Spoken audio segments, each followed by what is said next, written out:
Bismillah. Assalamualaikum warahmatullahi wabarakatuh. Alhamdulillah.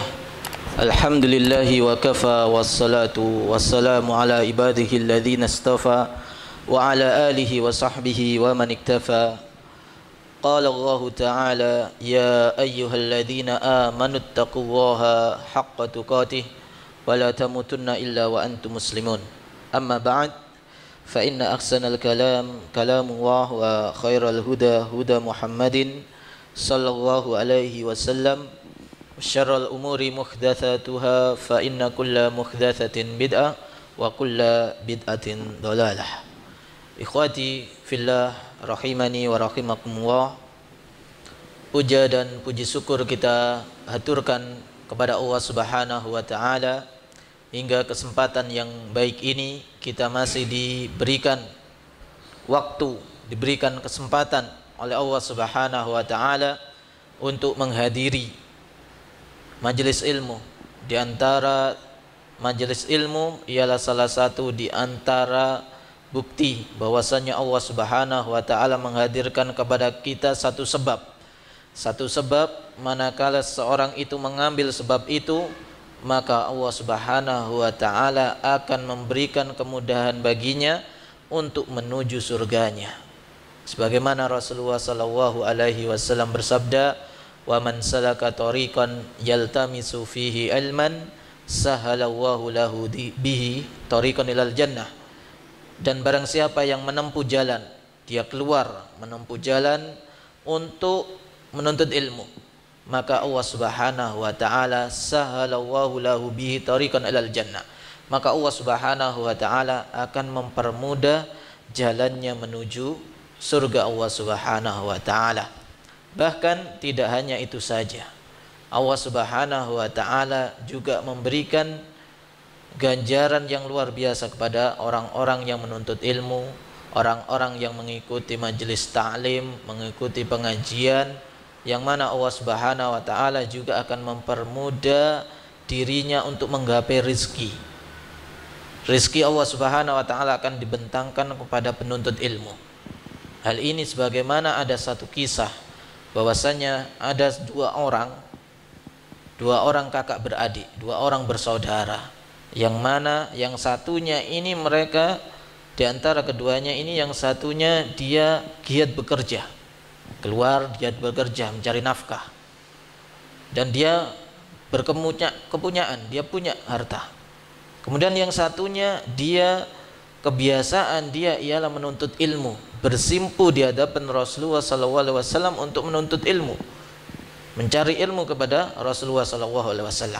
Sampai pada suatu ketika, yaitu orang yang saudara yang satu, yaitu yang dia mencari harta, ini mengadu, curhat kepada Rasulullah SAW.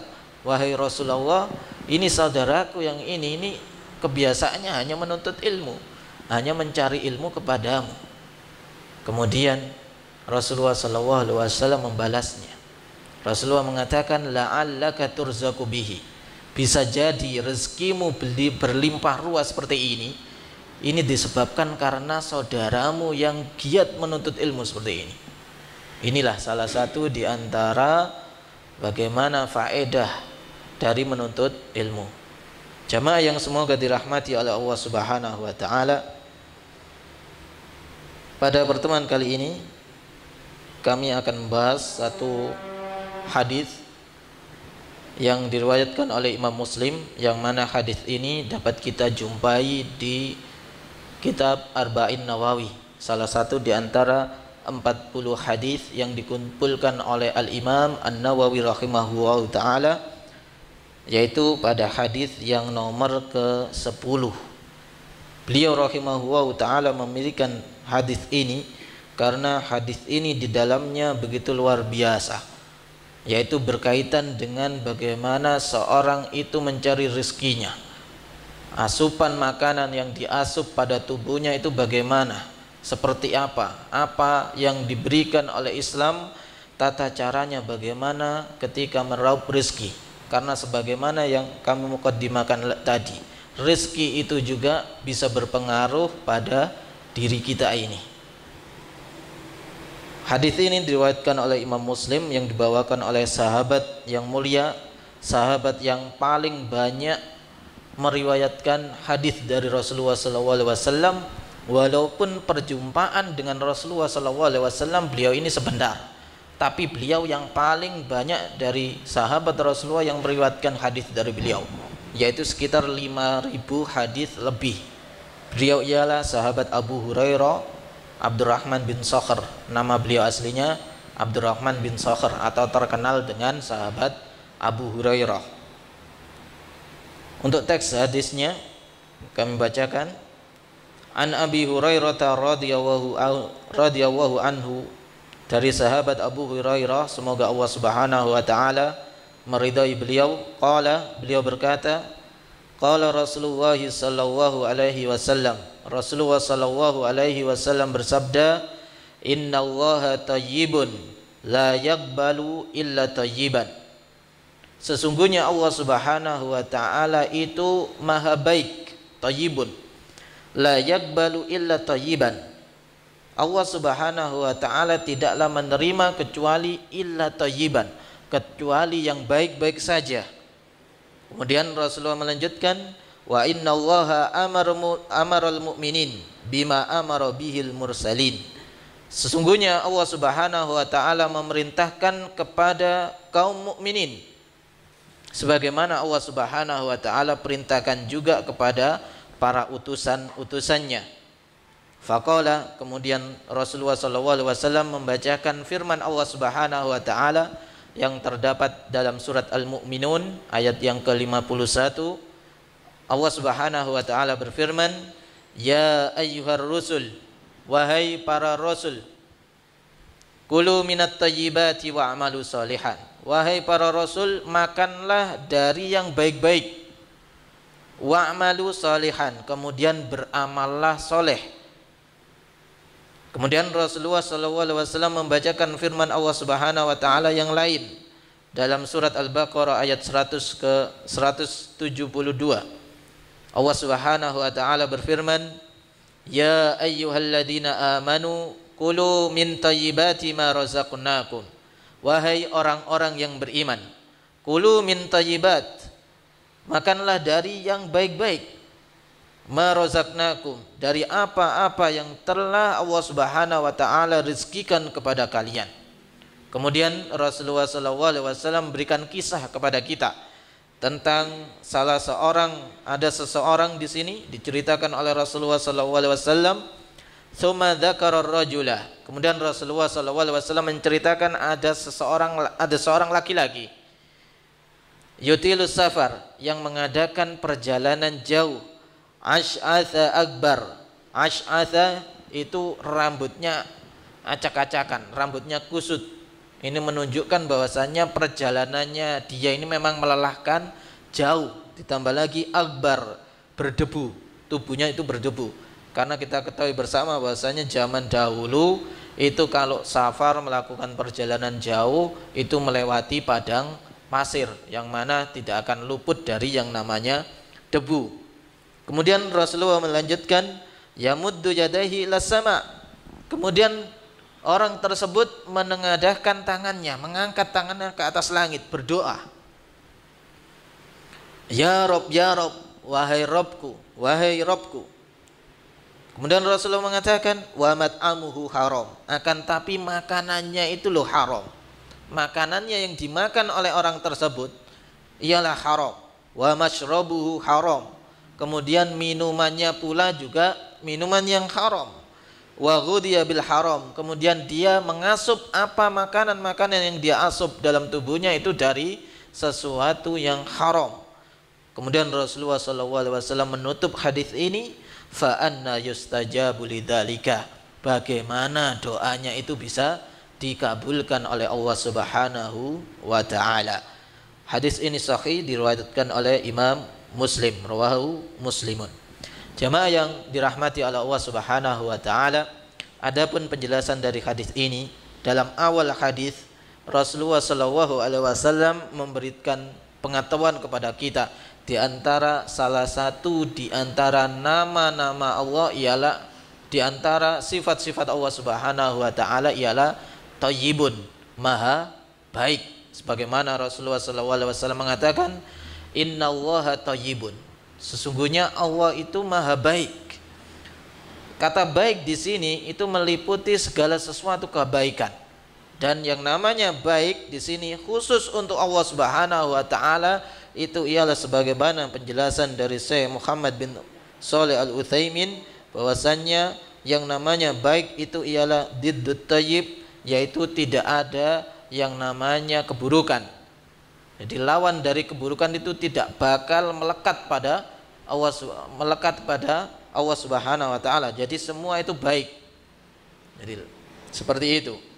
Sebagaimana hal ini dikatakan oleh Syekh Muhammad bin Shalih Al-Utsaimin rahimahullahu taala, bahwasanya Allah Subhanahu wa taala fa huwa azza wa jalla thayyibun fi dzatihi wa fi asma'ihi wa fi sifatihi wa fi ahkamihi wa fi ahwalihi. Bahwasanya Allah Subhanahu wa taala itu mulia dari hal-hal yang jelek. Jadi semua yang ada pada Allah Subhanahu wa taala itu baik berupa zatnya. Zatnya Allah itu baik. Jadi tidak bisa kita atau tidak boleh bagi kita, haram untuk memberikan sifat dzatiyah Allah Subhanahu wa taala dengan sifat yang negatif, sifat yang tercelah. Karena sebagaimana disebutkan di sini, Allah Subhanahu wa taala itu thayyibun, maha baik. Kemudian Allah Subhanahu wa taala itu juga baik, mulia di nama-namanya, kemudian sifat-sifatnya dan hukum-hukum serta perbuatan-perbuatan Allah Subhanahu wa taala itu baik. Jadi kita tidak bisa menisbatkan misalnya ada kejadian buruk menimpa kita, kemudian kita nisbatkan kepada Allah Subhanahu wa taala, ini tidak diperbolehkan, karena semua akibat yang buruk itu sejatinya ialah asalnya dari perbuatan manusia itu sendiri. Sebagaimana Allah Subhanahu wa taala katakan bahasanya wa ma asabakum min musibatin fa bima kasabat aydikum. Jadi segala musibah, apa saja musibah yang kalian timpa, itu sebenarnya sejatinya itu dari sebab tangan-tangan kalian. Jadi tidak bisa kita menisbatkan suatu kejelekan itu kepada Allah Subhanahu wa taala, karena kita mendapatkan kaidah bahwasanya innallaha thayyibun, sesungguhnya Allah itu maha baik. Itu sudah kita camkan kaidah ini. Ketika kita mengetahui kaidah ini, maka kita tidak diperbolehkan, haram untuk menisbatkan satu keburukan kepada Allah Subhanahu wa taala. Kemudian penjelasan berikutnya, la yaqbalu illa thayyiban. Allah Subhanahu wa taala tidaklah menerima kecuali sesuatu yang baik. Sesuatu yang baik di sini itu kalau kita nisbatkan kepada hamba-hamba Allah Subhanahu wa taala itu meliputi al-aqwal wal af'al, yaitu meliputi perkataan mereka dan perbuatan mereka. Dan di sini jelaskan bahwasanya perkataan itu tidak hanya perkataan dari mulut seseorang, karena dikatakan oleh para ulama bahwasanya hati pun itu bisa berkata. Nah, seperti itu. Jadi perkataan tidak hanya pada mulut berkata, tapi juga hati itu juga bisa dikatakan berkata. Kemudian di sini dijelaskan bahwasanya Allah Subhanahu wa taala memberikan contoh lewat lisan Rasulullah SAW bahwasanya Allah Subhanahu wa taala sebagaimana yang awal tadi dikatakan bahwasanya perbuatan atau sesuatu yang baik kalau dinisbatkan kepada manusia itu meliputi perbuatan dan perkataan. Sebagai contoh di sini misalnya perbuatan. Untuk perkataan karena banyak sekali kita dapati. Ini diberikan contoh di sini perbuatan. Ada salah satu hadis dari Rasulullah SAW yang diriwayatkan oleh Imam Bukhari. Rasulullah SAW mengatakan, man tasaddaqa bi adli tamrin min thayyibin, barang siapa yang bersedekah senilai hanya satu butir kurma, min thayyibin, tapi satu butir ini dari penghasilan atau perbuatan yang thayyib, yang baik, yang halal. Kemudian Rasulullah mengatakan wala yaqbalullahu illa at-thayyiba. Allah Subhanahu wa taala tidaklah menerima kecuali dari yang baik-baik saja. Fa innallaha ya'khuduha biyamini. Karena Allah Subhanahu wa taala ketika seorang itu bersedekah dengan suatu yang baik, Allah Subhanahu wa taala itu mengambil dengan tangan kanannya.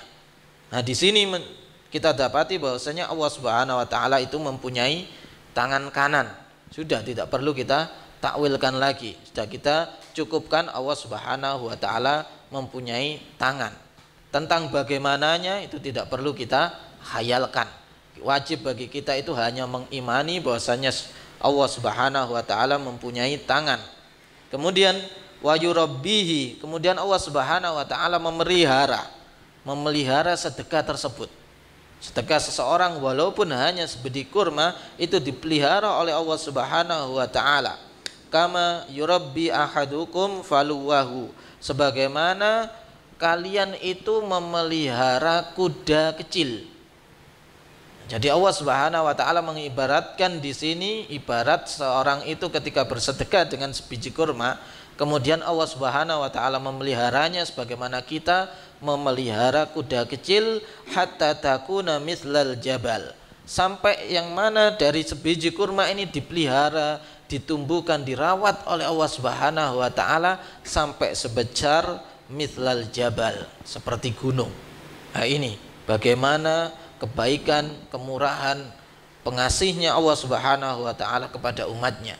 Ini diibaratkan bila ada seorang itu yang bersedekah hanya sebutir kurma. Bayangkan sebutir kurma, berapa sih harganya kurma, apalagi cuma sebutir, tapi dengan catatan minat thayyib, dari penghasilan yang halal. Ini yang jadi catatan. Percuma kita bersedekah dengan berlimpah ruah tapi dari penghasilan yang jelek, dari penghasilan yang kotor, dari penghasilan yang dipenuhi dengan riba misalnya. Percuma, Allah Subhanahu wa taala tidak bakal menerimanya, karena Allah Subhanahu wa taala menerima sedekahnya dengan tangan kanan. Ya, seperti itu. Kemudian jelaskan bahwasannya tadi kami katakan bahwasannya untuk thayyib itu ada dua, meliputi perkataan dan perbuatan. Kemudian untuk perbuatan di sini at-thayyib, perbuatan yang baik dari segi perbuatan seseorang itu harus meliputi dua hal. Ketika seseorang itu berbuat baik, tidak dikatakan perbuatan tersebut itu baik sampai dia telah melakukan dua perkara ini. Yang pertama ialah makana khalisan lillah, yaitu harus ikhlas kepada Allah Subhanahu wa taala. Percuma seorang itu beramal kemudian tidak ikhlas. Dia bersedekah, sebagaimana contoh di sini, dia bersedekah, tapi sedekahnya dia ingin supaya dilihat orang, ingin supaya sedekahnya itu diinformasikan ke khalayak ramai. Jadi keikhlasannya itu tidak ada, maka percuma. Karena lawan dari ikhlas itu ialah syirik, yaitu menyekutukan Allah Subhanahu wa taala. Dan syirik ini berbagai macam. Ada yang namanya syirik kecil, yang ini umumnya manusia itu tergelincir di sini. Jadi banyak manusia tergelincir di syirik kecil ini. Di antara syirik kecil seperti riya, yaitu beribadah ingin dilihat orang atau dilihat makhluk, atau dipuji gara-gara dilihat tadi, atau sum'ah, ingin diperdengarkan ibadahnya supaya dipuji orang. Nah, ini tidak diperbolehkan. Ini masuk dalam bab ini, tidak ikhlas akhirnya. Jadi ini syarat pertama. Seorang apabila beramal dikatakan amalan itu thayyib, itu harus ikhlas hanya kepada Allah Subhanahu wa taala. Kemudian yang kedua ialah muwafiqan lisyariah, yaitu harus sesuai dengan syariatnya Rasulullah SAW, apa yang dicontohkan oleh Rasulullah SAW. Jadi ini kalau dari sini, kalau dari contoh dari Rasulullah SAW harus kita ikuti, berarti kita juga harus giat belajar. Walaupun mungkin umur kita sudah senja, ini tetap belajar. Tetap kita menuntut ilmu, karena menuntut ilmu itu tidak panjang waktu. Sebagaimana perkataan Imam Syafi'i dalam syairnya, bahwasanya seorang itu lan tanalal ilma illa bisittatin.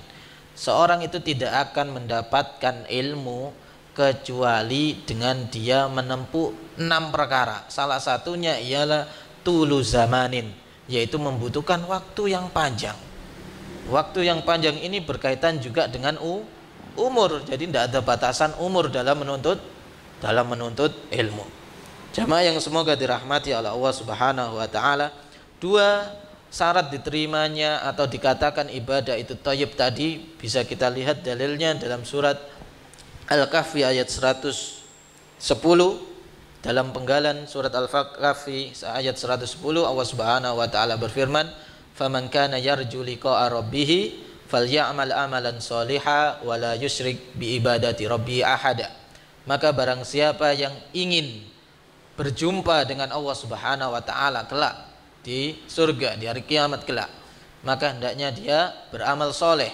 Beramal soleh di sini ialah ditafsirkan oleh para ulama, soleh ini masuk di sini. Soleh itu salah satu di antara yaitu sinonimnya thayyib, yaitu bagus, yaitu harus sesuai dengan contoh dari Rasulullah Shallallahu Alaihi Wasallam.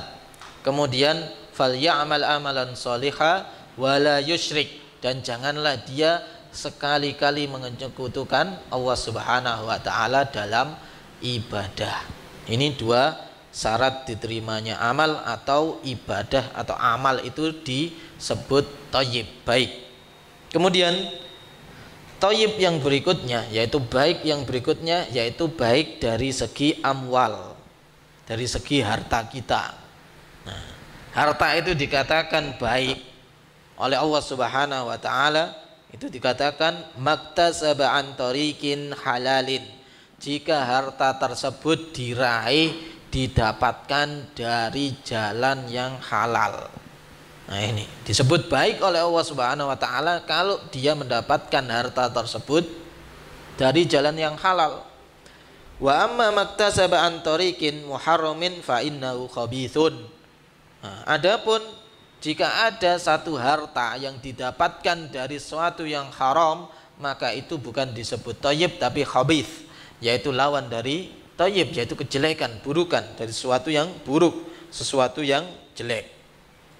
Kemudian Rasulullah SAW melanjutkan atau membacakan firman Allah Subhanahu wa taala dalam hadis ini, wa inna Allaha amaral mu'minin, dan bahwasannya Allah Subhanahu wa taala memerintahkan kepada kaum mukminin bima amara bihil mursalin, sebagaimana Allah Subhanahu wa taala perintahkan kepada para utusan-utusannya. Di sini Allah Subhanahu wa taala memberikan perumpamaan kepada kita seakan-akan kita juga harus, salah satu di antaranya ialah kita mengikuti para mursalin, yaitu utusan-utusan Allah Subhanahu wa taala.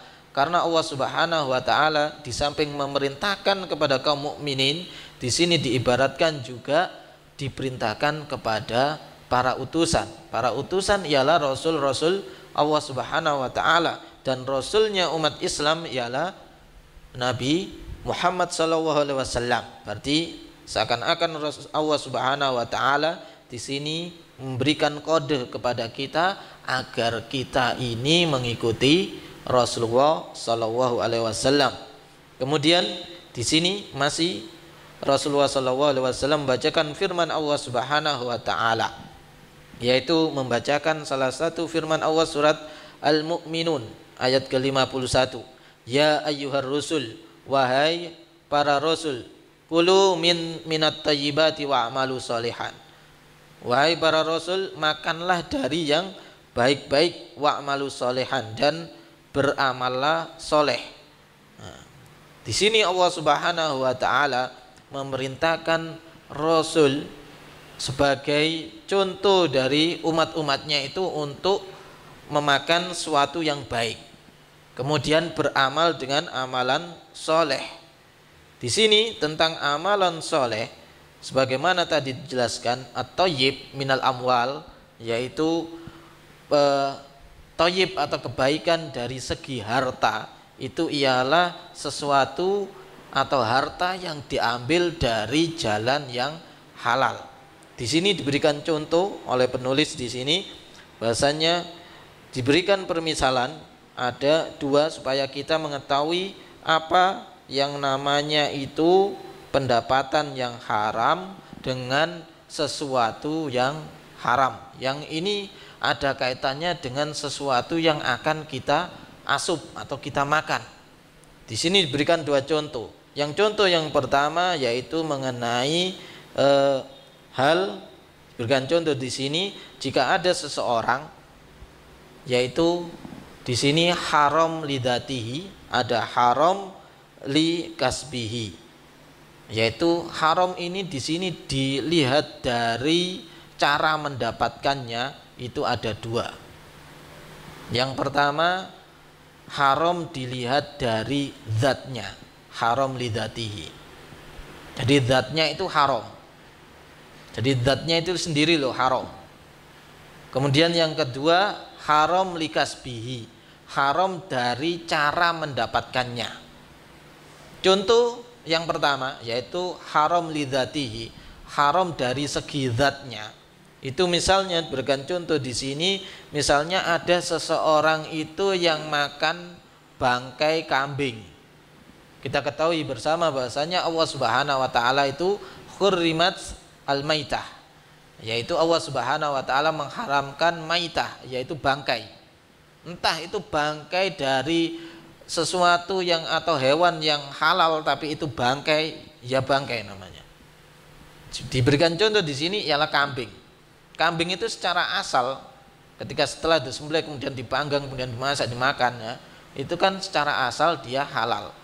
Tapi kalau dia itu sudah jadi bangkai, maka di sini dia jadi haram. Nah, jika ada seorang itu yang memakan bangkai, misalnya ada kambing, dia jalan, nyebrang jalan ya, nyebrang jalan ramai seperti samping kita ini, kemudian tertabrak mati. Tapi dia tidak sampai ludes ya, jadi misalnya utuh dia, cuma sudah mati. Dan ada orang mengambilnya dia makan, ini tidak diperbolehkan. Dari segi zatnya dia ini bangkai, dia haram. Nah ini yang dinamakan haram lidzatihi, haram dari segi zatnya. Kemudian contoh berikutnya ialah haram likasbihi, haram dari cara mendapatkannya. Masih kita berikan contoh ialah kambing, masih kambing. Contoh misalnya ini mendekati hari korban ya, mendekati hari korban orang mau mengkorbankan hewan, kambing misalnya. Nah, tapi dia mendapatkan kambing ini dari suatu yang haram, misalnya mencuri kambing, kemudian dia sembelih di hari kurban, kemudian dia makan. Nah ini yang dinamakan dia haram lidatihi, li kasbihi, dia haram dari cara mendapatkannya. Cara mendapatkannya dengan mencuri. Dari zat kambingnya ini diperoleh dari kambing hidup, kemudian disembelih secara normal, tapi dia cara mendapatkannya ialah dengan mencuri. Nah ini cara mendapatkannya ini yang haram. Walaupun dari zatnya itu halal, tapi cara mendapatkannya ini haram, ya jadi haram. Nah ini yang perlu kita ketahui bersama tentang dua hal ini, yaitu haram dari segi zatnya, ada haram dari segi apa? Cara mendapatkannya. Misal contoh aqua ini. Aqua ini air minum secara asal dia dari zatnya halal, tapi saya mendapatkannya dengan ngentit, mencuri. Nah ini jadi haram karena cara mendapatkannya dengan mencuri.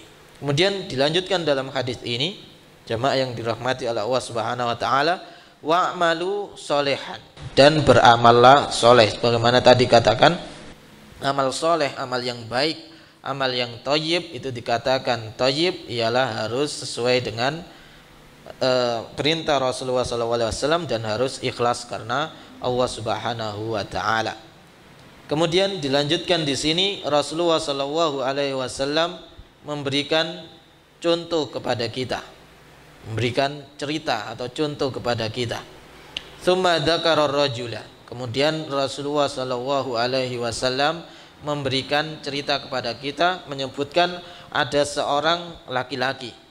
Walaupun di sini dijelaskan ketika Rasulullah Shallallahu Alaihi Wasallam menyebutkan laki-laki, ini bukan hanya laki-laki, tapi umumnya Rasulullah Shallallahu Alaihi Wasallam ketika menyebutkan seseorang, ketika disebut di sini laki-laki, maka di sini kaum perempuan pun juga ikut. Tapi kalau disebutkan itu perempuan, maka di sini dikhususkan untuk perempuan saja.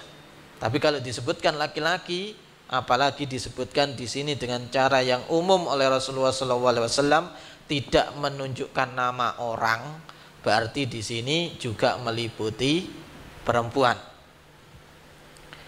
Di sini Rasulullah SAW mengatakan, memberikan cerita kepada kita, memberikan permisalan, ada seorang laki-laki yutilus safar, yang dia berada di perjalanan yang jauh. Yutilus safar, safar itu secara definisi sudah perjalanan jauh. Kemudian ditambahkan oleh Rasulullah yutilus safar, berarti sangat jauh ini perjalanannya. Nah, sebagaimana yang kita ketahui bersama, seorang ketika safar itu dikatakan oleh Rasulullah SAW ada 3 doa, yang mana jika orang itu berdoa dalam momen ini, maka Allah Subhanahu wa Ta'ala niscaya akan mengabulkan doa orang tersebut. Yaitu salah satunya ketika seorang itu melakukan safar. Nah, ini berarti seorang ini telah meliputi satu sebab, yaitu sebab doa bisa dikabulkan sudah ada di orang ini, yaitu perjalanan jauh. Tapi ntar ada hal-hal yang doanya orang ini tidak dikabulkan. Kemudian orang ini asy'atsa akbar, kemudian dia ini rambutnya kusut, kemudian tubuhnya berdebu. Nah, ini juga menunjukkan bahwasanya bagaimana dia ini perjalanannya begitu melelahkan. Nah, ketika seorang itu lelah, kemudian perjalanannya itu apalagi jauh, ini juga menjadi salah satu sebab doanya bisa terkabul. Ini sudah ada 2 sebab doanya bisa terkabul. Kemudian yamuddu yadayhi ilas sama. Nah, sebab berikutnya yang doanya dia ini bisa terkabul, yaitu dia mengangkat tangan. Karena ada satu hadis dijelaskan bahwasannya ketika seorang mukmin itu mengangkat tangan berdoa kepada Allah Subhanahu wa Ta'ala, Allah mengatakan hayyun karim. Allah mengatakan itu malu kalau tidak mengijabahi doanya. Berarti mengangkat doa, mengangkat tangan ketika berdoa itu salah satu sebab doa bisa dikabulkan. 3. Dia memperoleh sebab 3. Kemudian ya Rob, ya Rob, dia memanggil nama Allah Subhanahu wa Ta'ala. Nah, ini juga salah satu sebab doa bisa dikabulkan oleh Allah Subhanahu wa Ta'ala, yaitu dengan bertawassul dengan salah satu di antara nama dan sifat Allah Subhanahu wa Ta'ala. Karena Allah Subhanahu wa Ta'ala berfirman, walillahi asma'u al-husna, dan bagi Allah Subhanahu wa Ta'ala itu nama-nama yang baik. Kemudian Allah mengatakan fada'uhu biha, maka berdoalah dengannya.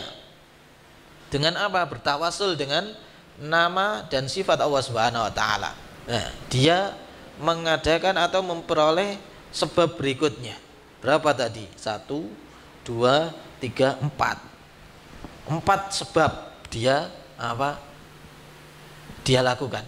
Si laki-laki ini melakukan 4 sebab doa bisa dikabulkan. Akan tapi di sini perhatikan di akhir dia.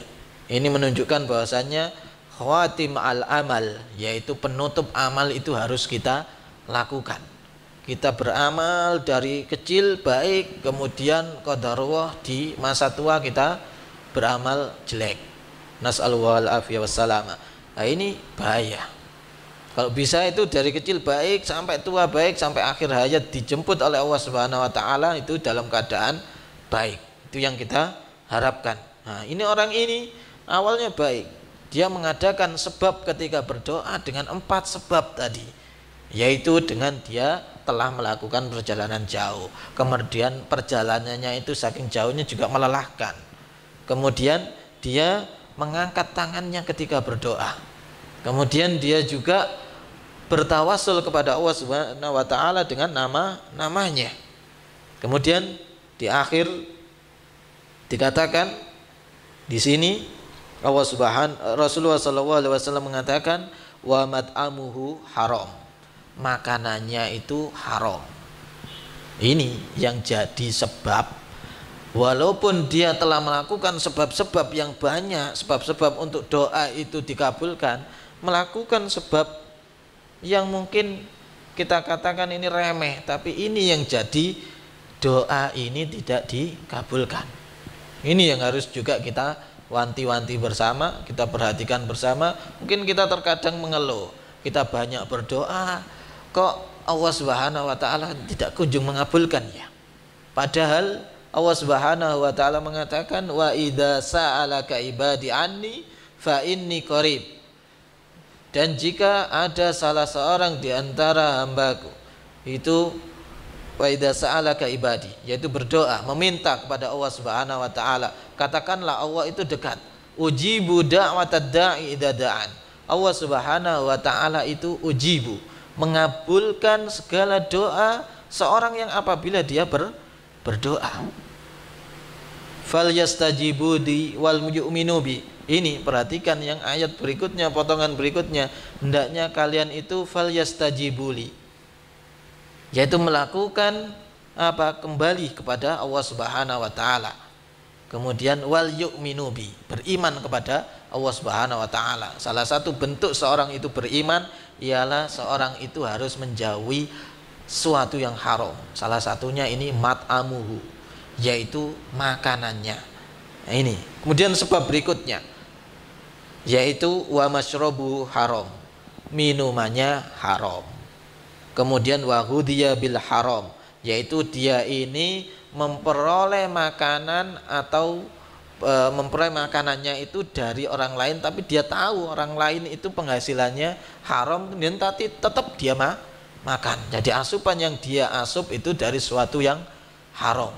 Rasulullah mengatakan di akhir hadis, fa anna yustajabu lidzalika, bagaimana Allah Subhanahu wa taala mengabulkan doanya. Ini berarti apa? Doanya ini tidak dikabulkan oleh Allah Subhanahu wa taala walaupun sebab-sebab sudah dia lakukan. Nah, ini kita perhatikan bersama, yang hendaknya kita perhatikan di sini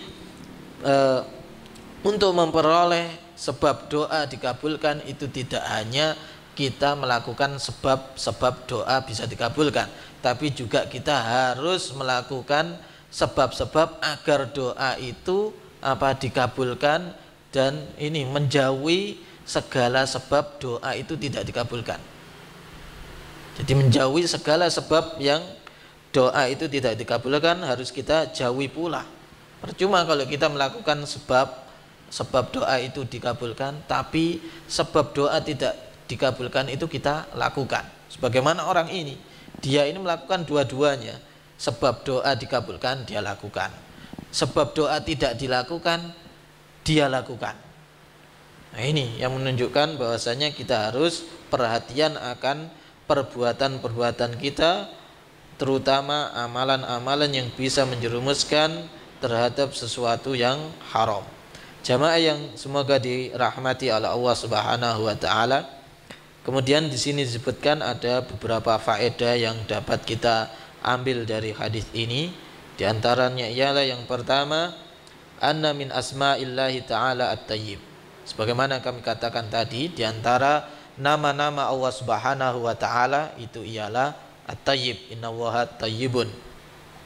Kemudian yang di sini jelaskan yang berikutnya, faedah yang berikutnya, bahwasanya seorang itu harus berusaha semaksimal mungkin untuk menggapai sesuatu yang baik-baik saja.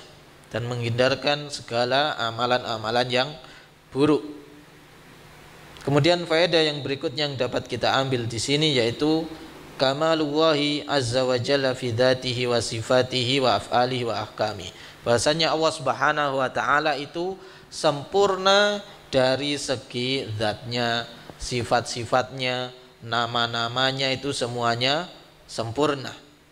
Kemudian yang ketiga, anallaha ta'ala ghaniyun 'anil khalqi fala yaqbalu illa thayyiba. Allah Subhanahu wa taala itu maha kaya dari para ciptaannya.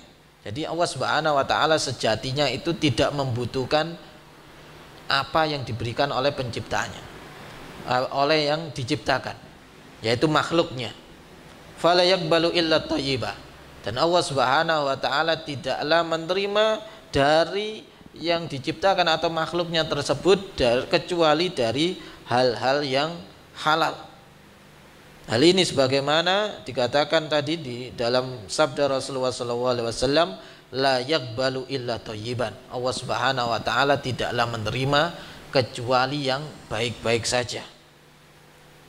Kemudian jamaah yang semoga dirahmati oleh Allah Subhanahu wa taala, untuk faedah yang berikutnya, taqsimul a'mal ila maqbulin wa mardudin. Allah Subhanahu wa taala di sini membagi amalan itu terbagi menjadi dua. Ada amalan yang itu dikabulkan oleh Allah Subhanahu wa taala, ada amalan itu yang mardud. Ada amalan yang tidak dikabulkan oleh Allah Subhanahu wa taala. Sebagaimana tadi katakan atau diberikan contoh oleh Rasulullah SAW, yaitu di cerita seseorang ini. Kalau cerita tadi orang yang safar, kalau kita bagi menjadi dua, ini kan ada dua. Dia melakukan sebab amalan itu dikabulkan atau diijabahi doanya oleh Allah Subhanahu wa taala. Ada dia ini melakukan sebab amalan itu tidak dikabulkan atau doanya tidak dipenuhi oleh Allah Subhanahu wa taala. Tadi kan dikatakan bahwasanya dia melakukan sebab, salah satunya safar. Kemudian dia ini tubuhnya yang menunjukkan dia ini sangat melelahkan ketika safar tersebut. Kemudian yang ketiga, dia di sini ketika safar dia juga berdoa kepada Allah Subhanahu wa taala dengan menyebut nama Allah Subhanahu wa taala yang baik. Kemudian dia juga melakukan perbuatan yang berikutnya, yaitu dia melakukan salah satu sebab yang luar biasa, yaitu dia menengadahkan tangannya ke atas langit. Nah, ini salah satu sebab, yaitu amalan itu makbul, dikabulkan oleh Allah Subhanahu wa taala. Kemudian dia juga melakukan suatu amalan yang mardud, yang ditolak oleh Allah Subhanahu wa taala. Dari segi dia melakukan sebab makanannya haram, minumannya haram. Kemudian dia di sini asupan yang dia makan yang masuk ke dalam tubuhnya dari pemberian orang lain misalnya, itu dari sesuatu yang haram. Nah ini Rasulullah mengatakan fa anna yustajabulah, bagaimana doanya itu bisa dikabulkan. Ini berarti apa? Tidak diterima oleh Allah Subhanahu wa taala. Tentang hal yang seperti ini sebenarnya kaum salaf dahulu juga mewanti-wanti akan hal ini.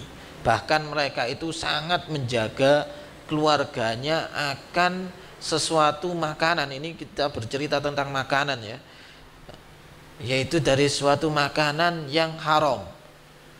Jadi ada suatu cerita, ini bukan dia menjaga dari suatu yang subhat, Mas ya, belum nyampe ke haram, masih subhat.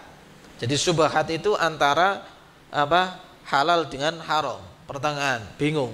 Tapi subhat, ketika dikatakan subhat, ini lebih mengarah ke haram. Nah, ini perkara yang subhat, belum ke haram murni, tapi masih subhat. Jadi ada satu cerita, ada seorang ulama yang ini kalau dia itu berceramah, kalau dia itu berpidato, dia khutbah itu tidak pernah salah, tidak pernah berhenti, tidak pernah lupa ketika menyampaikan dalil. Jadi lancar seperti air ketika dia ceramah, ketika dia berkhutbah, ketika dia mengisi pengajian misalnya, ini tidak pernah keliru, tidak pernah berhenti sejenak mikir dalilnya apa enggak, tapi mengalir terus dalilnya itu seperti air. Sampai pada suatu ketika, pada saat dia itu berceramah, ya, dia ini berhenti kayak orang linglung, jadi berhenti, dia seperti orang enggak bisa ngomong apa-apa sejenak, tapi enggak lama, kemudian dia melanjutkannya. Tapi ada salah seorang dari muridnya yang selalu mendengarkan sang ulama ini ceramah, mengisi pengajian, itu merasa kok aneh ya, tidak biasanya guru saya ini seperti ini. Kemudian selesai pengajian, gurunya ditanya. Jadi ditanya, wahai guru, wahai guruku, wahai syekh, tidak biasanya saya melihat kamu ceramah itu seperti engkau ceramah seperti ini. Berhenti di tengah ceramah, kemudian seperti orang kok tidak tahu apa-apa. Kemudian sayanya itu menjawab, ini pengaruh makanan saya dulu ketika saya masih kecil, jadi membuat saya ini lupa ini. Kemudian sayanya bercerita, jadi makanan apa dahulu itu. Jadi dia cerita, dahulu saya itu diceritakan oleh bapak saya. Jadi bapaknya Syekh ini cerita, dulu ini saya itu pernah nangis waktu saya masih digendong. Kemudian saya nangis senangis-nangisnya. Jadi ibu saya pada waktu itu lagi masak. Kemudian saya ditaruh di halaman rumah. Kemudian saya nangis. Kemudian ada tetangga yang pada waktu tetangga itu juga gendong anaknya sambil beri makan. Kemudian melihat saya nangis. Nah, tetangga tersebut mengetahui anak ini nangis karena lapar. Akhirnya diberi air susu atau makanan yang dia asup kepada anaknya tadi, diberikan kepada syekh kecil yang masih bayi itu. Nah, kemudian setelah berjalannya waktu, yaitu malam harinya, kemudian bapaknya pulang, kemudian menanyai kepada ibunya, tadi apa sih yang dilakukan oleh anakku? Kemudian ditanyakan, tadi itu ada ini anakmu ini menangis. Kemudian ada seorang tetangga kita itu yang memberikan air susu atau makanan kepada dia. Langsung seketika itu bapaknya itu mengeluarkan apa yang ada di perutnya lewat di di logok ke mulutnya lah istilahnya. Sampai anak atau syekh kecil ini yang masih bayi ini mengeluarkan makanan yang ada di perutnya, memuntahkannya. Nah, dari situ kemudian saya mengatakan, ini makanan ini yang menyebabkan saya lupa. Hanya makanan yang kita belum tentu ini si tetangga ini memberikan makanan dari suatu yang haram, tapi untuk syubhat mungkin bisa dikatakan syubhat. Ini saking menjaganya, tapi itu yang dikatakan oleh syekh yang biasanya itu ceramahnya ngalir, tapi sempat berhenti gara-gara beliau ini diberikan makanan tadi. Berarti sepanjang umur beliau tidak pernah makan dari sesuatu yang syubhat kecuali itu tadi, apalagi haram. Nah, ini salah satu penyebab di antara amalan kita itu diberikan keberkahan oleh Allah Subhanahu wa taala, hendaknya menghindarkan dari sesuatu yang haram. Ya, seperti itu. Kemudian yang berikutnya faedah yang dapat kita ambil dari hadis ini ialah anna Rasulullah alaihi salatu wassalam yu'maruna wa yunhaun. Dari sini, dari sabda Rasulullah sallallahu alaihi wasallam yang membacakan firman Allah Subhanahu wa taala, innallaha amarul mu'minin bima amara bihil mursalin. Sungguhnya Allah Subhanahu wa taala memerintahkan kepada kaum mukminin sebagaimana para utusan itu juga diperintahkan. Nah, di sini dapat kita ambil faedah bahwasannya para rasul itu juga diperintah. Para rasul juga yunhaun, yaitu juga diberikan larangan kepada mereka. Nah, karena itulah jangan cuma enak para rasul cuma bisa mereka itu dapat pahala banyak. Tapi ingat di sini jelaskan bahwasanya para rasul itu juga diperintah. Mereka kalau salah ditegur, Bukankah kita juga sering mendengar bahwasannya Nabi Musa itu juga diuji oleh Allah Subhanahu wa taala ketika apa? Dengan Nabi Khidir.